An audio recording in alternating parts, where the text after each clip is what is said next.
आज हम डिस्कस करेंगे सिंक्रोनाइजेशन। आज के लेक्चर में हम डिस्कस करेंगे कि हमें ये सिंक्रोनाइजेशन की क्यों ज़रूरत पेश आती है, और जब हम सिंक्रोनाइजेशन करते हैं प्रोसेसेस के दरमियान में तो उसमें क्रिटिकल सेक्शन एक प्रॉब्लम आता है। तो क्रिटिकल सेक्शन क्या होता है, और क्रिटिकल सेक्शन को जब हम सॉल्व करते हैं तो कौन कौन सी कंडीशंस जो हैं वो हमें कंप्लीट होनी चाहिए, मीट होनी चाहिए, तब हम कह सकते हैं कि ये क्रिटिकल सेक्शन जो प्रॉब्लम है वो सॉल्व हो गया है। तो आज के लेक्चर में हम जो ऑब्जेक्टिव है इस लेक्चर का कि हम डिस्कस करेंगे क्रिटिकल सेक्शन प्रॉब्लम को, और उसके अलावा रेस कंडीशन क्या होती है, और उसमें डिफरेंट सिनेरियोज को हम डिस्कस करेंगे। हम डिस्कस कर चुके हैं पहले भी कि जो कोऑपरेटिंग प्रोसेसेस होते हैं, ऐसे प्रोसेसेस होते हैं जिनकी एग्जीक्यूशन दूसरे प्रोसेस से या तो अफेक्ट हो सकती है या वो किसी और प्रोसेस को अफेक्ट कर सकते हैं। जो कोऑपरेटिंग प्रोसेसेस होते हैं या तो वो कोई लॉजिकल एड्रेस स्पेस शेयर कर रहे होते हैं, ये लॉजिकल एड्रेस स्पेस कोई कोड और डेटा दोनों हो सकते हैं,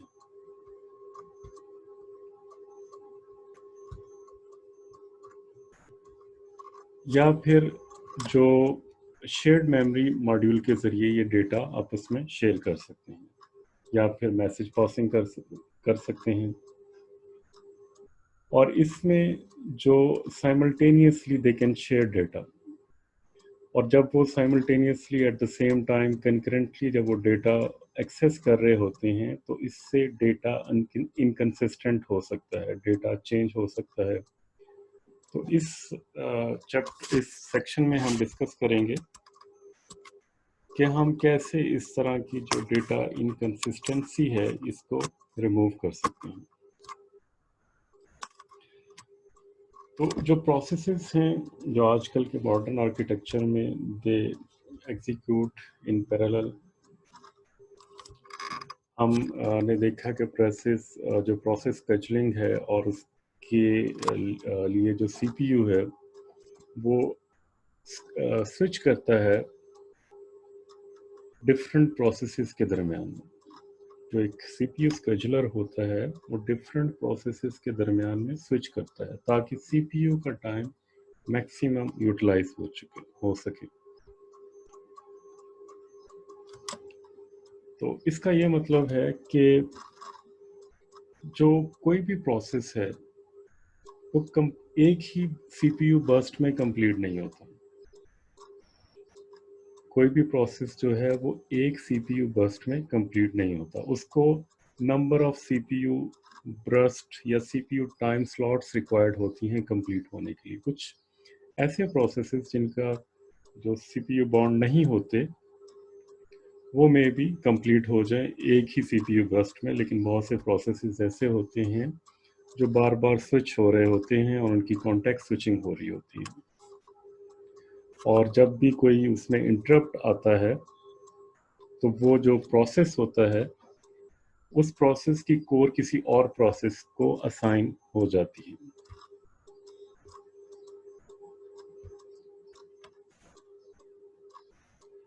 अब पहले हमने थ्रू आउट द कोर्स जो हमने देखा है कि प्रोसेसेस कैसे क्रिएट होते हैं, प्रोसेसेस की स्केजुलिंग कैसे होती है।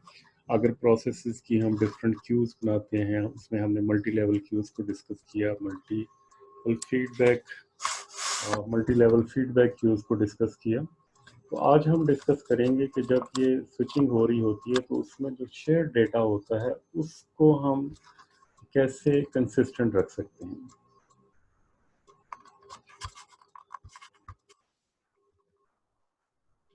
तो एक जो प्रॉब्लम आता है रेस कंडीशन आता है। तो रेस कंडीशन क्या होती है, ये एक ऐसा सिनेरियो होता है जिसमें दो प्रोसेसेस सेम डेटा को at the same time access कर रहे होते हैं। और इसकी जो आउटपुट आती है वो डिपेंड करता है कि एग्जीक्यूशन जो दो प्रोसेसेस की हुई है वो कैसे हुई है। तो इस तरह के प्रॉब्लम को कहते हैं रेस कंडीशन। तो रेस कंडीशन को अवॉइड करने के लिए हमें ये इंश्योर करना पड़ता है कि एक ही प्रोसेस एक वक्त में किसी वेरिएबल को या शेयर डेटा को मैनिपुलेट करे। तो इसको इंश्योर करने के लिए ये रिक्वायरमेंट होती है कि प्रोसेस सिंक्रोनाइज्ड हो।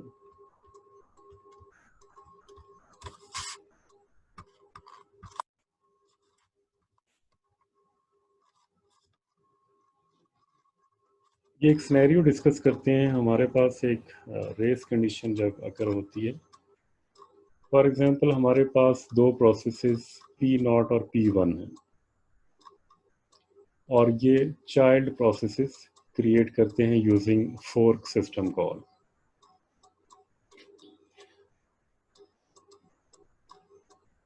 तो इसमें जो रेस कंडीशन होती है वो कर्नल वेरिएबल के ऊपर वो है नेक्स्ट वेरिएबल पिड, कि जो नेक्स्ट वेरिएबल पिड इस क्या है, प्रोसेस आइडेंटिफिकेशन आइडेंटिफायर है जो कि यूनिक होता है। तो अब P0 और P1 ये दोनों फोर्क सिस्टम कॉल्स एग्जीक्यूट करते हैं। यहाँ पे आप डायग्राम में देख सकते हैं कि फिर T child is equal to fork, और फिर ये दूसरी जो P0 भी एग्जीक्यूट कर रहा है फोर्क सिस्टम कॉल को, और P1 भी जो सिस्टम कॉल को एग्जीक्यूट कर रहा है। P0 भी रिक्वेस्ट कर रहा है पिड के लिए और P1 भी जो पिड के लिए रिक्वेस्ट कर रहा है। अब जो नेक्स्ट अवेलेबल पिड है वो 2615 है। तो अब ये दोनों को अगर ये एट द सेम टाइम इस जो वेरिएबल है जो कि नेक्स्ट अवेलेबल पिड नंबर है कोई भी, जो as a result of execution of fork call मिलेगा P0 या P1 को, तो इनके पास जो अभी नेक्स्ट अवेलेबल पिड नंबर है वो 2615 है। अगर P0 और P1 eight the same time इस पिड को, इस वेरिएबल को एक्सेस करते हैं तो दोनों को यही सेम नंबर मिल जाएगा, जो कि रॉन्ग है। जो पिड नंबर है या प्रोसेस आइडेंटिफायर है दैट शुड बी यूनिक। तो P0 का जो है वो डिफरेंट पिड नंबर होना चाहिए और P1 का जो है वो डिफरेंट पिड नंबर होना चाहिए। तो जब तक हम कोई एक मैकेनिज्म नहीं बना लेते कि जो किस दूसरे प्रोसेस को रोके, लाइक P0 अगर जो नेक्स्ट अवेलेबल पिड वेरिएबल को एक्सेस कर रहा है तो P1 should not be allowed to enter this section. P1 not should be allowed to use that variable while P0 is using next available PID. तो इसके लिए हमें कोई मैकेनिज्म रिक्वायर्ड होता है जो इस चीज़ को इंश्योर करता है कि eight the same time only one process can avail that next available PID.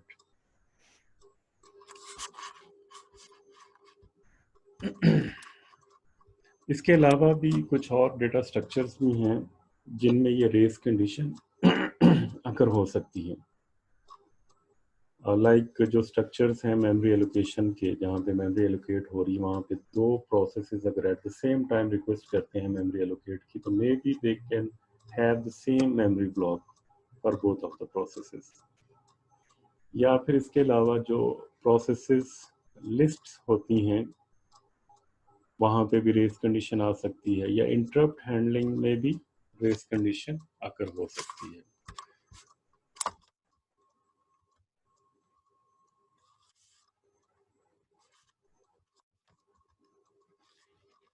Critical section problem.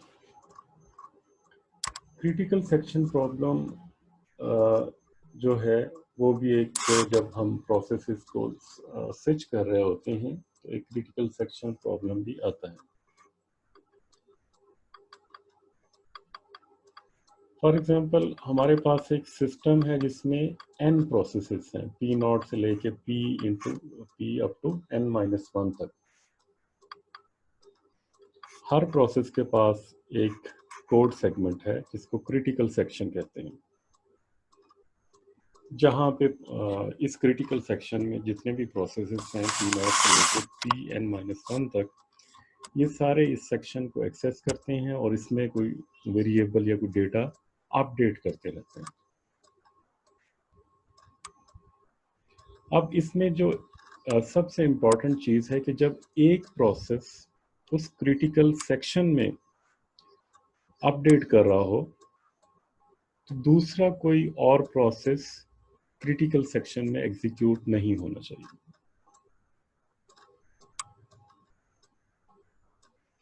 तो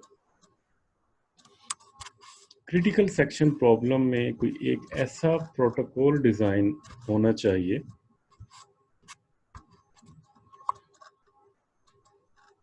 जो जितने भी प्रोसेसेस हैं वो अपनी एक्टिविटीज़ को सिंक्रोनाइज करें।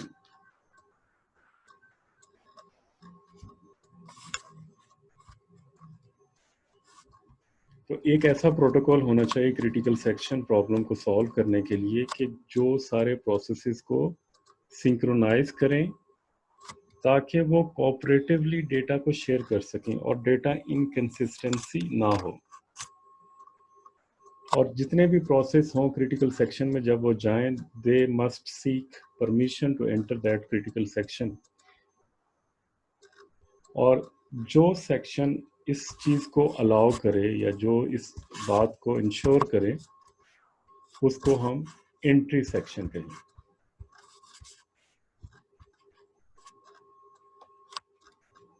जो कोड इस चीज़ को इम्प्लीमेंट करें कि कोई भी प्रोसेस जब रिक्वेस्ट करे क्रिटिकल सेक्शन में जाने के लिए तो उस पीस ऑफ कोड को हम एंट्री सेक्शन कहेंगे। और इसके बाद जो क्रिटिकल सेक्शन के बाद एक एग्जिट सेक्शन होना चाहिए और उसके बाद जो बाकी का कोड होगा उसको रिमाइंडर सेक्शन कह सकते हैं। इसको हम ये डायग्राम में देखते हैं कि क्रिटिकल सेक्शन में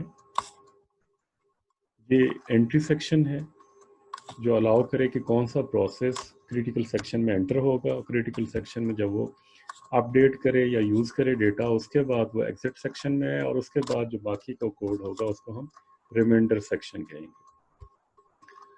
तो ये एक क्रिटिकल सेक्शन को सॉल्व करने के लिए एक स्ट्रक्चर है जो नंबर ऑफ प्रोसेसेस पे इम्प्लीमेंट हो सकता है। अब क्रिटिकल सेक्शन को सॉल्व करने के लिए कुछ रिक्वायरमेंट्स हैं कि जब भी कोई क्रिटिकल सेक्शन की प्रॉब्लम आए तो उसके लिए जो भी सॉल्यूशन हो वो इन 3 कंडीशंस को मीट करे। तो तब हम कह सकते हैं कि वो सॉल्यूशन जो है वो इस क्राइटेरिया पे पूरा उतरता है और वो क्रिटिकल सेक्शन प्रॉब्लम को सॉल्व कर सकता है। इसमें सबसे पहले जो कंडीशन है वो म्यूचुअल एक्सक्लूजन है।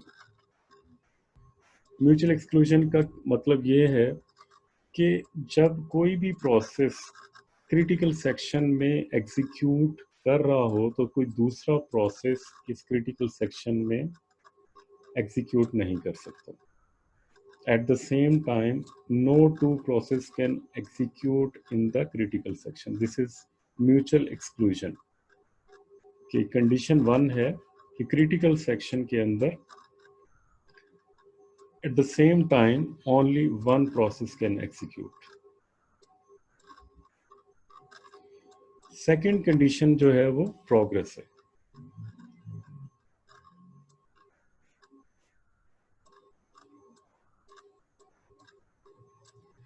प्रोग्रेस में क्या है कि अगर तो क्रिटिकल सेक्शन में कोई भी प्रोसेस जो है वो एग्जीक्यूट नहीं कर और कुछ प्रोसेसेस जो हैं वो क्रिटिकल सेक्शन में एंटर होना चाह रहे हैं। सेकेंड कंडीशन में यह है कि कोई भी प्रोसेस क्रिटिकल सेक्शन में एग्जीक्यूट नहीं हो रहे और कुछ प्रोसेसेस हैं जो क्रिटिकल सेक्शन में एग्जीक्यूट होना चाह रहे हैं। तो फिर सिर्फ वही प्रोसेस जो एग्जीक्यूट नहीं हो रहे और वो रिमाइंडर सेक्शन में है वो डिसाइड कर सकते हैं कि कौन सा प्रोसेस क्रिटिकल सेक्शन में नेक्स्ट एंटर होगा। और ये जो सिलेक्शन है इसको पोस्टपोन नहीं किया जाता। तो मतलब ये जो सिलेक्शन है कि कौन सा प्रोसेस क्रिटिकल सेक्शन में एग्जीक्यूट होगा, और ये सिर्फ वो डिसाइड करेंगे जो प्रोसेसेस रिमाइंडर सेक्शन में होंगे और जो एग्जीक्यूट नहीं हो रहे हैं। तो जो डिसाइडिंग प्रोसेसेस हैं वो वन, उनके लिए दो कंडीशन है। दैट फर्स्ट कंडीशन क्या है, वो एग्जीक्यूट नहीं हो रहे होंगे, और सेकंड ये है कि वो अपने रिमाइंडर सेक्शंस में होंगे। देन दे कैन डिसाइड कि कौन सा प्रोसेस क्रिटिकल सेक्शन में जा सकता है। थर्ड कंडीशन है बाउंडेड वेटिंग। तो बाउंडेड वेटिंग का मतलब है कि कोई भी प्रोसेस कितनी दफ़ा या कितने नंबर ऑफ टाइम जो है वो क्रिटिकल सेक्शन में जा सकता है। जब भी वो रिक्वेस्ट करता है, तो वो रिक्वेस्ट ग्रांट होने से पहले, वो रिक्वेस्ट अप्रूव होने से पहले ये चेक किया जाए कि कितनी दफ़ा क्रिटिकल सेक्शन के अंदर एग्जीक्यूट कर सकता है। तो ये तीन कंडीशंस हैं। जब भी क्रिटिकल सेक्शन का प्रॉब्लम आए तो ये तीन कंडीशंस जो हैं वो फुलफिल होनी चाहिए, तब हम कह सकते हैं कि ये वाला जो सॉल्यूशन है क्रिटिकल सेक्शन का वो